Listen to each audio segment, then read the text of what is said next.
ሰላም ጤና ይስጥልን ክቡራትና ክቡራን የአዲስ ምንጭ ቤተሰቦች እንዴት ውላችኋል? በያላችሁበት የከበረ ሰላምታችን ይድረሳችሁ። ዕለቱ የካቲት 18 ቀን 2018 ነው። አሁን የደረሱንን ሰበር መረጃዎችና በተለይም በዕለቱ አበይ ዜናነት የዓለም አቀፍ ሚዲያዎች መነጋገሪያ ሆኖ በዋለውና የእስራኤሉ ፕሬዝዳንት አይዛክ ሄርዞግ ለምን ወደ ኢትዮጵያ መጡ በሚል እየቀረቡ ያሉ የወታደራዊ የደህንነት የፖለቲካና የማህበራዊ ግንኙነት እሳቢዎች በዕለቱ ወሳኝ አበይት ዜናችን ላይ እናቀርባቸዋለን። ክቡራትና ክቡራን ከመረጃዎቹ ጋር አብሬያችሁ ቆይታ የማደርገው የእናንተው ውብሸት ታየ ነኝ። ላይክና ሼር እያደረጋችሁ መረጃዎቻችንን ለብዙዎች እንድታዳርሱ በአክብሮትና በፍቅር እንጠይቃለን። ወደ መጀመሪያው ሰበር መረጃ ስንሸጋገር የምስራቅ እዝ ኮር በምዕራብ ጎጃም ዞን እየተንቀሳቀሱ የህዝብን ሰላም ሲያደፈርሱና ጉዳት ሲያስከትሉ እንዲሁም ሲዘርፉ በነበሩ የጽንፈኛ ቡድን አባላት ላይ በወሰደው እርምጃ ከመደምሰስ የተረፈው ቡድን መማረኩን ከጀግና ሀገር መከላከያ የደረሰን ሰበር መረጃ መለከተ። በምዕራብ ጎጃም የግዳጅ ቀጠና ህግ የማስከበር ተልዕኮን እየፈጸመ የሚገኘው የኮሩ ሰራዊት ባደረገው ስምሪት ጽንፈኛ ቡድን ላይ እርምጃ በመውሰድ ነው ከተደመሰሱት በተጨማሪ የጽንፈኛውን ታጣቂዎች ከነሙሉ ትጥቃቸው መማረክ የቻለው። ከ2 ዓመት በላይ የጽንፈኛውን ጎራ ተቀላቅሎ ህዝብን ሲበድል የነበረው አድኖ አብርሃም የተባለው የቡድኑ መሪ እንደተናገረው ጽንፈኛው ቡድን ከመንግስት ተቋማትና ከድርጅቶች ሀብት ከመዝረፍና ከማውደም ባሻገር ህብረተሰቡ ገንዘብ እንዲያዋጣ ያስገድድ እንደነበር ገልጿል። ወደ ሁለተኛው ሰበር መረጃችን ስንሸጋገር በሰሜን ጎጃም ዞን ባህር ዳር ዙሪያ በጽንፈኛ ቡድን ላይ በተወሰደ እርምጃ በርካቶች ሲደመሰሱ 2 ፒኬኤም መትረየስም ተማርኳል። መንግስት ያቀረበውን የሰላም አማራጭ ባልተቀበሉ የጽንፈኛ ቡድን አባላት ላይ በሰሜን ጎጃም ዞን ባህር ዳር ዙሪያ ከራከር በተባለው ቀበሌ የምስራቅ እዝ 1 ሬጅመንት ባደረገው ስምሪት ነው በጠላት ላይ ሰብአዊና ማቴሪያላዊ ኪሳራ በማድረስ ዋና የሚባሉ የቡድኑ አመራሮችና የቡድኑ አባላት መደምሰስ የቻለው። በእርምጃውም በቡድኑ ላይ ሰብአዊና ማቴሪያላዊ ኪሳራ ማድረስ መቻሉን የክፍለ ጦሩ አዛዥ አስታውቀዋል። በዚሁ በተደረገው ፈጣን ኦፕሬሽን 2 መትረየስ ከነተተኳሹ 6 የአርፒጂ ላውንቸር ቁምቡላ ከ29 አቀጣጣይ ሸኝ ባሩድ ጋር እንዲሁም 6 ኤኬኤም ክላሽና 2 የቃታ መሳሪያ ተማርኳል።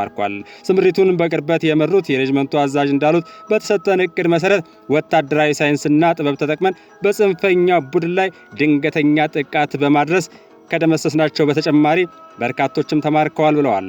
የምስራቅ እዝ ከክልሉ የጸጥታ ኃይልና ከህዝቡ ጋር በመጣመር በጽንፈኞች ላይ የሚያደርገውን ህግ የማስከበር ተልዕኮ አጠናክሮ እንደሚቀጥልም አመራሮቹ አረጋግጠዋል።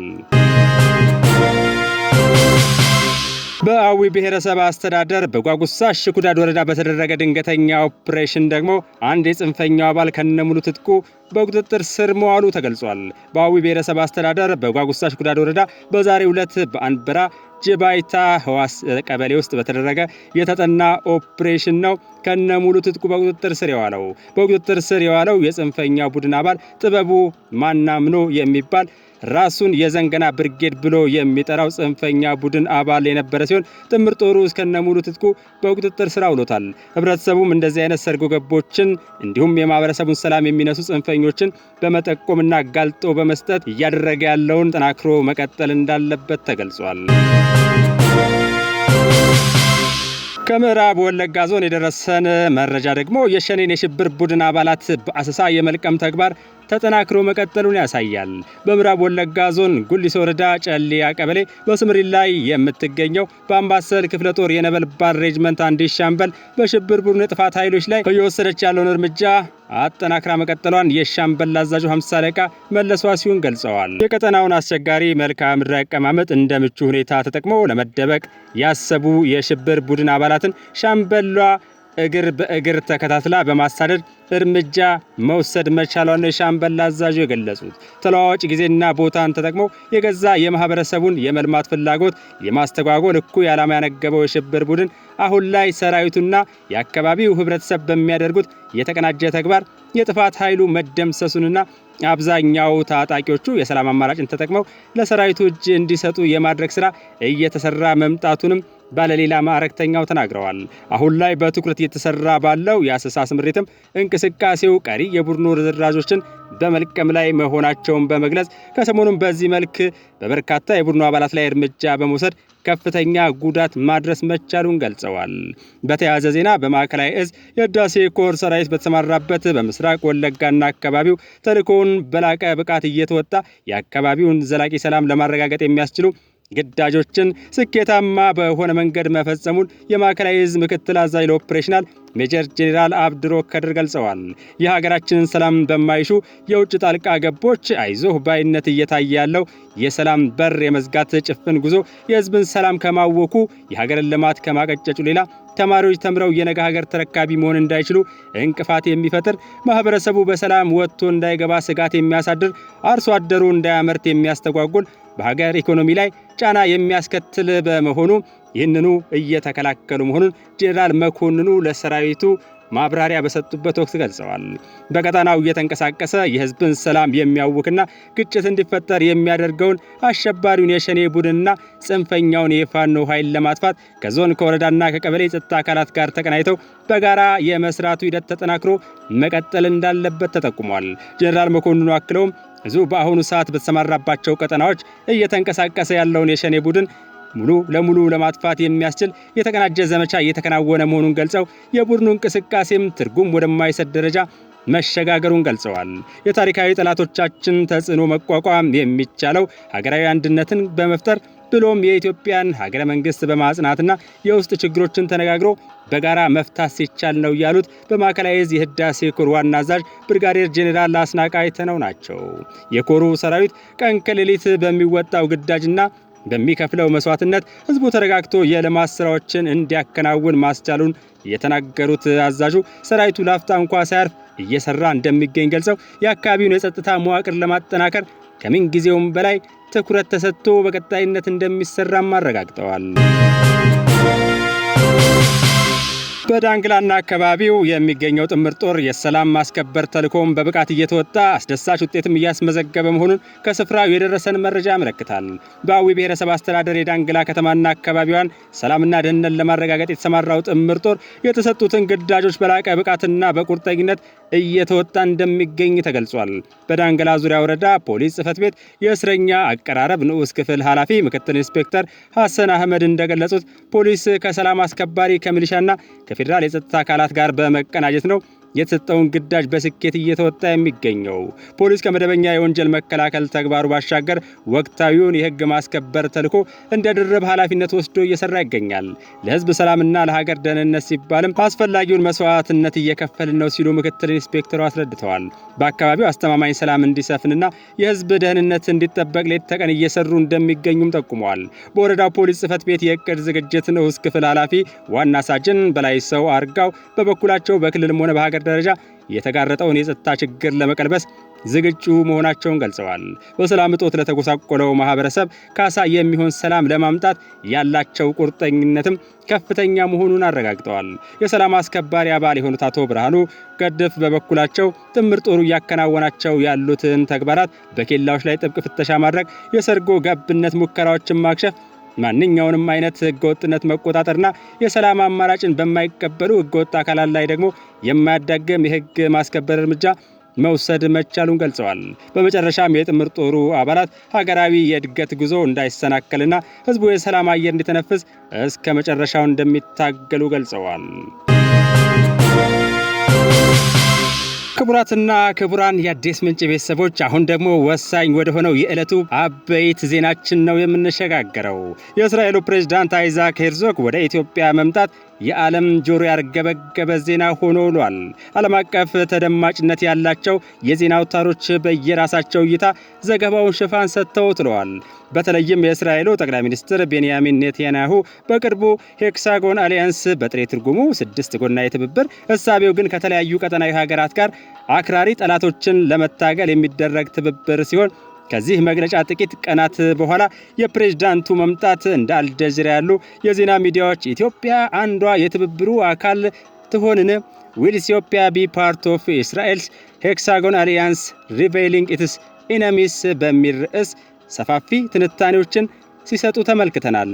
እንደ እውነቱ ከሆነ ግንኙነቱ በጥልቀት ሲፈተሽ በኃይል አስተላለፍ ዙሪያ እየተሰባሰቡ ያሉ ሀገራትን የሚያሳይ ነው። የህንዱ ጠቅላይ ሚኒስትር ናሬንድራ ሞዲ በቅርቡ ኢትዮጵያ መጥተው ለየት ያለ የሁለትዮሽ ግንኙነታቸውን መክረው ከተመለሱ በኋላ በእስራኤል መሰል አቀባበል ተደርጎላቸዋል። እንዲያውም የእስራኤሉ ጠቅላይ ሚኒስትር ኔታንያሁ የሄክሳጎን አሊያንስ አባል ብለው ይፋዊ እውቅናም ሰጥተዋቸዋል። የቱርኪ ፕሬዝዳንት የቅርቡ የኢትዮጵያ ጉብኝት በተመሳሳይም የሳውዲ አረቢያው ሲጨመርበት የሚሰጠው ምስል አለ። በአፍሪካ ገና እየወጣች ያለችው ኢትዮጵያን የመሻማት ጉዳይ በዲፕሎማሲው ዓለም ፉክክር ላይ በገሃድ እየተስተዋለ ነው ሲሉ ተንታኞች ገልጸዋል። በትናንትናው ዕለት ግብጽ ኢትዮጵያ የባህር በር ለማግኘት የምታደርገውን ጥረት ለማሳካት ሞክራለሁ ማለቷና በጉዳዩ ላይ የአሜሪካው ፕሬዝዳንት ተሳታፊ መሆን እንዲሁ የሚታይ ነገር አይደለም። በእርግጥ የግብጽ አገላለጽ ራሱን የቻለ አንድምታ ያለውና ከራሳችን ብሔራዊ ጥቅም አኳያ ጉዳዩን የምንገመግመው መሆን እንዳለበት ሆኖ ይህ ሄክሳጎን አሊያንስ የተባለው ጥምረት ወይም ትብብር እንደ ህንድ፣ የአረብ ሀገራት፣ የአፍሪካ ሀገራት፣ የሜዲትራኒያን ሀገሮች ግሪክና ቆጵሮስን ጨምሮ እንዲሁም በእስያ ውስጥ ያሉ ሌሎች ያልተገለጹ ሀገሮችን የሚያካትት ነው። የእስራኤሉ ጠቅላይ ሚኒስትር በህብረት ውስጥ የተካተቱት ሀገራት የተለያዩ አመለካከቶችን እንደሚጋሩና በመካከላቸው ያለው ትብብር ጥሩ ውጤት ሊያስገኝና የመቋቋም እና የወደፊት ህይወታቸውን በመልካም ስኬቶች ሊያረጋግጥ እንደሚችል አጽንኦት ሰጥተውበታል። እንግዲህ ቀደም ሲል እንደጠቀስነው የእስራኤል ጠቅላይ ሚኒስትር ቤንጃሚን ኔታንያሁ አክራሪ ጠላቶች ብለው የሚጠሩትን ኃይል ለመታገል በመካከለኛው ምስራቅና በአፍሪካ ያሉ ተባባሪ ሀገሮችን መረብ ለመፍጠር ሀሳብ ካቀረቡ ከጥቂት ቀናት በኋላ የሀገሪቱ ፕሬዝዳንት አይዛክ ሄርዞግ ቁልፍ አጋር ተብላ ወደምትጠራው ሀገራችን ኢትዮጵያ ይፋዊ ጉብኝት ማድረጋቸው ነው ለተለያዩ ትንተናዎች ምክንያት ሆኖ የዋለው። ጠቅላይ ሚኒስትር ኔታንያሁ ሄክሳጎን ጥምረት አካል የሚሆኑት የትኞቹ የአረብና የአፍሪካ ሀገሮች እንደሆኑ እስካሁን በይፋ ተገልጾ ያለመታወቁም በዛሬው ፕሬዝዳንቱ ጉብኝት ላይ አይንና ጆሮችን የሳበ ክስተት ሆኗል። እነዚህ አክራሪ ጠላቶች ከተባሉት መካከል በግንባር ቀደምትነት ኢራንና ከሊባኖስ ሂዝቦላ እስከ የመን ሁቲዎች ድረስ ያሉትን ለመታገል የተፈለገ ጥምረት እንደሆነም ይታወቃል።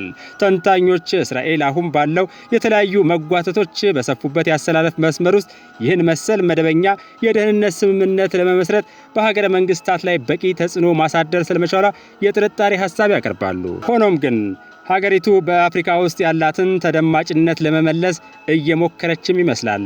ይህም በተለይ በጋዛ የጥቃት ዘመቻ ወቅት የጀመረችውን እንቅስቃሴ ተከትሎ ተቀባይነቷ በአህጉሪቱ እየቀነሰ በመምጣቱ የአፍሪካ ህብረት የእስራኤልን በፍልስጤማውያን ሲቪሎች ላይ በተለይም በህፃናት ላይ የሚሰነዘሩ ጥቃቶችን የሚያወግዝ በርካታ መግለጫዎችን እስከ ማውጣት መድረሱ አንድምታውን የሚያመለክት ነው። የእስራኤል ፕሬዝዳንት ኢሳቅ ሄርዞግ ወደ ኢትዮጵያ መምጣት ከአንድ መቼት ጋርም ተሰናስሎ ተሰልቷል። እንደሚታወቀው የመጨረሻው የእስራኤል ፕሬዝዳንት ጉዞ ወደ ምስራቅ አፍሪካ ሀገር ያደረጉት በ2018 ማለትም ከ8 ዓመታት በፊት መሆኑ ጉዳዩን የበለጠ ትኩረት እንዲስብ አድርጎታል። በህዝቦቻችን መካከል ያለው ግንኙነት በታሪክና በሰው ልጅ ባህል ውስጥ እጅግ ሰፋ ያለ ገጾች የተሳሰረ ነው ሲሉ ሄርዞግ እንደደረሱ በሰጡት መግለጫ ተናግረዋል። የሁለቱም ህዝቦቻችን ታሪክ እምብርት ግልጽ ነው። የጋራ ክርም አለን። እጅ ለእጅ የመያያዝ የመንፈስና የቁሳዊ ሀብቶችን የማዋሃድ ለሁሉም ጥቅም የመስራት ማዳበርና ይህንኑ የማሳደግ ዓላማም አለን ብለዋል። ሄርዞግ በዛሬው ዕለት ከጠቅላይ ሚኒስትር አብይ አህመድ ጋር ተገናኝተው ሁለቱ መሪዎች ተጨማሪ ዝርዝሮችን ባይገልጹም በጋራ ጥቅም ዘርፎች ትብብርን ለማሻሻል መንገዶችን ስለሚፈልጉባቸው ነገሮች እንደተነጋገሩ ተገልጿል። ነገር ግን ከታች በኩል ታዛቢዎች እንደሚሉት ግንኙነቱ ወይም ይህ ያሁኑ ጉብኝት በቅርብ ቀናት ከቱርኪያና ከሳውዲ አረቢያ ተመሳሳይ ከፍተኛ ደረጃ ልዑካን በተቀበለችው ኢትዮጵያ ላይ ተጽዕኖ ለማሳደር የሚደረግ የዲፕሎማሲ አጋር ሽሚያ ትግልን ያመለክታሉ ወይም ይወክላል ብለውታል። ኢትዮጵያና እስራኤል ከህዝቦቻቸው የጋራ ታሪክ ጀምሮ እስከ በቅርቡ በአፍሪካ ቀንድ በተደረጉ የፖለቲካ እንቅስቃሴዎች ላይ የሶማሊላንዱ ተጠቃሽ ነው የጋራ አቋም ወይም መስመር ያዙበት ሁኔታ ይጠቀሳል። የሁለቱን ሀገራት የሚያስተሳስሩ የተለያዩ ጉዳዮች ያሉ ሲሆን ወደ 160 ሺህ የሚጠጉ የኢትዮጵያ አይሁዶች በእስራኤል መኖራቸው አንዱ ተጠቃሽ ጉዳይ ነው። እርግጥ ነው በማህበረሰቡ ውስጥ ብዙዎቹ መድሎና የዘረኝነትን ቅሬታ በማቅረብ ድምጻቸውን ሲያሰሙ እንደነበር እናስታውሳለን። እንደ አውሮፓውያን አቆጣጠር በ2019 አንድ የ19 ዓመት ኢትዮጵያዊ ተወላጅ በፖሊስ ከተገደለ በኋላ በ10 ሺዎች የሚቆጠሩ የኢትዮጵያ አይሁዶች በእስራኤል ከተሞች ውስጥ ተቃውሞ በማሰማት ጎዳናዎችን ማጥለቅለቃቸው አንዱ ማሳያ ነው። ይህ በእንዲህ እንዳለ የኢትዮጵያና የእስራኤል የመንግስት ግንኙነት የተረጋጋ ሆኖ ቀጥሏል። እንደ አውሮፓ አቆጣጠር በ2016 ኔታንያሁ ለመጀመሪያ ጊዜ በጠቅላይ ሚኒስትርነት ጉብኝታቸው ሀገሪቱን ሲጎበኙ ኢትዮጵያ እስራኤል በአፍሪካ ህብረት ውስጥ ለረጅም ጊዜ ስትፈልግ የቆየችውን የታዛቢነት ደረጃ ለመደገፍ ከመጀመሪያዎቹ የአፍሪካ ሀገራት አንዷ ሆናለች። ከደቡብ አፍሪካ አልጄሪያና ከሌሎች ፍልስጤምን የሚደግፉ ሀገሮች የተነሱት ኃይለኛ ተቃውሞዎች ሂደቱን እስከ 2021 እንዳራዘሙት ይታወሳል።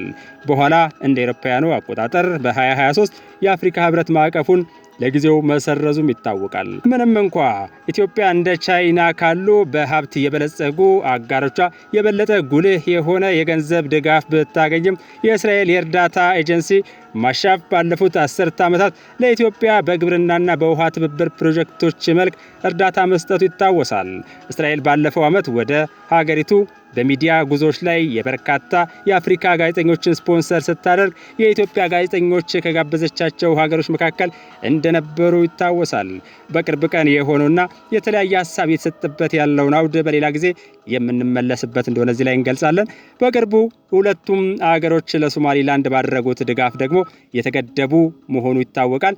ይህም ሶማሊያ የግዛቷ አካል እንደሆነች የምትገልጸውን የሶማሊላንድን ጉዳይ ማለት ነው እስራኤል ለራሷ ብሔራዊ ደህንነት ወሳኝ እንደሆነች በማየት ሶማሊላንድን እውቅና የሰጠችበት ሂደት አለ። ይህ ሁኔታ ሶማሊላንድን እጅግ ያስደሰተና አንድ እርምጃ ያራመደ ሲሆን ሌሎች በርቀት ጉዳዩን የሚከታተሉት ሆኗል። በታህሳስ ወር እስራኤል የሶማሊላንድን ግዛት እውቅና እንደሰጠች የምትታወስ የመጀመሪያዋ ሀገር ስትሆን ከወራት በፊት የተፈናቀሉ ፍልስጤማውያንን ወደ ሶማሊላንድ ወይም ወደ ደቡብ ሱዳን በክልሉ ውስጥ ሌላ ቁልፍ የእስራኤል አጋር ወደ ሆነ ሀገር ለማዛወር ስለሚደረገው እቅድ ያልተረጋገጡ ሀሳቦች ሲቀርቡ ቆይተዋል። የእስራኤል በአፍሪካ ቀንድ ያላት ትኩረት በ2004 መጨረሻ ላይ በሶማሊያ የሚገኘው የታጠቀ አሸባሪ ቡድን የሆነው አልሸባብ ከየመን ሁቲዎች ጋር ግንኙነቱ ተጠናክሮ መቀጠሉ ከተረጋገጠ በኋላ መለስ ቀለስ ማለቷ ተጠናክሯል። ይህ ሪፖርት በሶማሊያ የሚገኘው የታጠቀ ቡድን አልሸባብ ከየመን ሁቲዎች ጋር የሚያደርገውን የተጠናከረ ግንኙነት አስመልክቶ ዘርዘር ያለ ጉዳዮች የታዩበት ነበር። ሁቲዎች የጦር መሳሪያና የድሮን ስልጠና እየሰጡ ባሉበት ቦታ አልሸባብ በምላሹ ለሶማሊያ የባህር ዳርቻ ላይ የተዘረጋ የኮንትሮባንድ ኮሪደር መዳረሻ መስጠቱ ይታወሳል። እዚያም የኢራን መሳሪያዎች ወደ የመን በድብቅ ሲገቡ ቆይቷል ተብሎ ይገመታል። ስለዚህ እስራኤል ሶማሊላንድን እውቅና ለመስጠት የወሰደችው እርምጃ የእስራኤልን የባህር ኃይል ሰፈር በክልሉ ውስጥ በማስቀመጥ ያንን ትብብር ለማደናቀፍ የታሰበ ነገር ካለ ለመከላከል ነው ብለዋል። የፖለቲካ ተንታኙም በአደባባይ ባይነገሩም እንኳ የስሌታቸው አካል ነው ብለዋል። በርካታ ሀገሮች እንዲሁም የአፍሪካ ህብረት እስራኤልን ለሶማሊላንድ እውቅና መስጠቷን ወደ ኋላ ገፍተው የሶማሊያ ሉዓላዊነት የሚጥስ ነው ሲሉ ጠርተውት ነበር። ይሁን እንጂ በሶማሊላንድ ብዙዎች እርምጃውን አክብረዋል፣ ድጋፋቸውንም አሳይተዋል። በሄርዞግ ጉብኝት ወቅት እስራኤልም ሆነ ኢትዮጵያ በአጀንዳው ላይ ስለተነሱ ጉዳዮች ዝርዝር መረጃ ባያቀርቡም ሶማሊላንድ በዝርዝሩ አናት ላይ ትገኛለች ተብሎም ይገመታል። ኢትዮጵያ በ2024 ከሶማሊላንድ ጋር ወደ ባህር እንድትገባ የሚያስችላትን አወዛጋቢ የወደብ ስምምነት ፈርማለች ከተባለበት ጊዜ በኋላ ከውስጥ ባንዳ እስከ ውጭ ተቀናቃኝ ጩኸትና ተቃውሞ ተሰምቶ ነበር። ይህም ለወደፊቱ የሶማሊላንድ ሙሉ እውቅና ማግኘት ወሳኙ እርምጃ እንደነበር ግን ውስጥ አዋቂዎች በደንብ የገለጹት ጉዳይ ነው። ምንም እንኳ ግዙፍና በፍጥነት ኢንዱስትሪያዊ ብትሆንም ኢትዮጵያ ኤርትራ ያለ ሕግ አግባብ በ1983 ከተገነጠለች በኋላ የባህር በሯን ማጣቷ ይታወሳል። ጠቅላይ ሚኒስትር አብይ አህመድ ብዙ ጊዜ ይህን የባህር በር ጉዳይ አስመልክቶ ለኢትዮጵያ ወሳኙ ጉዳይ እንደሆነ በመግለጽ ዓለም አቀፍ አጀንዳ እንዳደረጉትም ይታወሳል። የሶማሊላንዱን የ2024 ስምምነት ተከትሎ በኢትዮጵያና በሶማሊያ መካከል ተፈጥሮ የነበረው ግጭትና ያለመግባባት ጠንከር ያለ ከመሆኑ አኳያ የሞቃዲሾ ቁልፍ የልማት አጋር ናት የምትባለው ቱርኪ ኢትዮጵያን ከሶማሊያ ጋር ለማስታረቅና ለማግባባት ጥረት ስታደርግ እንደነበር ይታወሳል። ተንታኞች እንደሚሉት እስራኤል አሁን 850 ኪሎ ሜትር ወይም 528 ማይል አካባቢ የባህር ዳርቻ ያላት ሶማሊላንድን እውቅና እንድትሰጥ የበለጠ ተስፋ እያደረገች ሊሆን ይችላል። በአርጌሳ ብዙ ሀገሮች የእስራኤልን እርምጃዎች ከብሔራዊ ጥቅማቸው አንጻር በድፍረት መከተል ባለመቻላቸው ብዙዎችን ግር ያሰኘ ጉዳይም ነው። ኢትዮጵያን በተመለከተ ግን በ2024 ላይ ለሶማሊላንድ እውቅና አከል ድጋፏን ካሳየችና የእስራኤልን የአሁኑን እርምጃ አይን ከገለጠች በኋላ በአሁኑ ጊዜ በቀጥታ እውቅና በመስጠት በራሷ ላይ ያላስፈላጊ ጫና ላትፈጥር ትችላለች የሚሉ ትንታኔዎች ይሰጣሉ። አንዱ ቁልፍ ምክንያት የታላቁ የኢትዮጵያ ህዳሴ ግድብ ሲሆን ግብጽና ሱዳን ለመስኖ የሚያስፈልጋቸውን የውሃ አቅርቦት እያገደብን ነው የሚል ተጨባጭ ማስረጃ ሊያቀርቡለት ያልቻሉትን ክስ ደጋግመው ያቀርባሉ። ለኢትዮጵያውያን ብሔራዊ ኩራት የሆነው ግድቡ ሙሉ በሙሉ በዜጎች ልገሳና በመንግስት የተሰራ መሆኑ ይታወቃል። የእስራኤል መሐንዲሶች በፕሮጀክቱ ተሳትፈዋል። እስራኤልም ግድቡን ከጎረቤቶቿ ጋር ባደረገችው ውዝግብ ወቅት ለኢትዮጵያ የጦር መሳሪያ ሸጣለች የሚል ሐሳብ ሲቀርብ ቆይቷል። ምንም እንኳ የእስራኤል መንግስት ይህንን ቢያስተባብልም በኢትዮጵያ በኩልም ስለዚህ ጉዳይ ምንም ባይባልም ማለት ነው። በተመሳሳይ ጊዜ ኢትዮጵያ ከኤርትራ ጋር ውጥረት ውስጥ እንደገባች ይታወቃል። ራሷ ላይ ዘግታ የምትኖረውና ወዳጅ አልባ አምባገነን ሀገር ኤርትራ በዚህ የተነሳ ወደ ሶማሊያና ግብጽ ተጠጋግታለች። ሁለቱም ሀገራት በታሪክ ጠብ ፈጥረው የቆዩበት ጊዜ ይታወሳል። እንዲሁም በቅርቡ ጠቅላይ ሚኒስትር አብይ አህመድ ሀገራቸው የባህር በር እንደሚያስፈልጋትና ያለ ሕግ አግባብ የተሰጠ የባህር በር ስለመኖሩ በአጽንኦት በመግለጻቸው በዛኛው በኩል ልንወረር ነው የሚል ጭንቀት ተፈጥሯል። በተለይ የኢትዮጵያ በአፍሪካ ደረጃ ግዙፍና በዘመናዊ ቴክኖሎጂ የደረጀ መከላከያ ሰራዊት መኖር ተቀናቃኞችን ስጋት ላይ ቢጥል የሚያስገርም አይሆንም ይላሉ የፖለቲካ ተንታኞች። ኢትዮጵያ በዚህ ጊዜ ከሌሎች ጋር ቅሬታ ውስጥ የሚከታትን ወገንተኝነት ሳትይዝ በገለልተኛ አቋም ብሔራዊ ጥቅሟን ለማስጠበቅ እየተጫወተች ነው። ምክንያቱም የአፍሪካ ቀንድና የቀይ ባህር ክልልን ለየራሳቸው ብሔራዊ ጥቅም የሚፈልጉ የተለያዩ ተዋናዮች መካከል በግልጽ እየተከበበች መጥታለች ብለዋል የፖለቲካ ተንታኙ አህመድ ራሲን። ባለፈው እሁድ የቱርክ ፕሬዝዳንት ሬሲፕ ጣይብ ኤርዶጋን ኢትዮጵያን ጎብኝተው በንግግራቸው እንዲህ ብለዋል።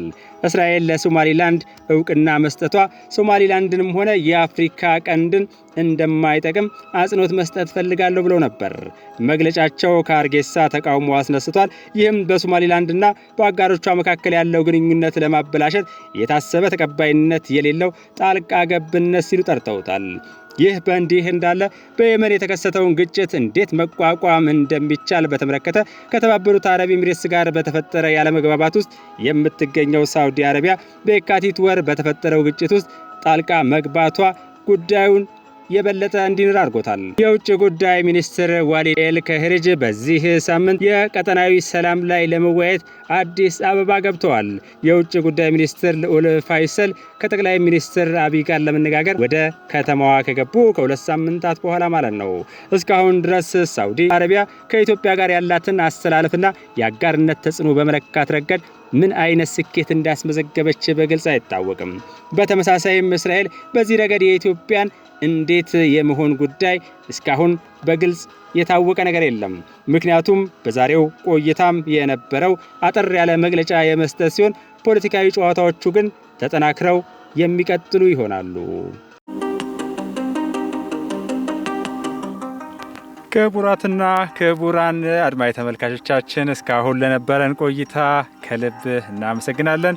ሁላችሁም ከመውጣታችሁ በፊት እንደተለመደው ላይክና ሼር በማድረግ መረጃዎቻችን ለብዙዎች እንዲደርሱ እንድታደርጉ በአክብሮት እንጠይቃለን። በተጨማሪም ከስር በሚታይ የኢትዮጵያ ንግድ ባንክ ቁጥር አዲስ ምንጭ ሚዲያን በማበረታታት ያስተማማኝ ወቅታዊ የተጣሩና የተመዘኑ መረጃዎች የሚቀርቡባትን ሚዲያችንን ይደግፉ፣ ያሳድጉ ስንል የአክብሮት ጥሪያችንን እናቀርባለን። የአዲስ ምንጭ የምን ጊዜ መልእክታችን ሰላም ለኢትዮጵያ የሚል ነው።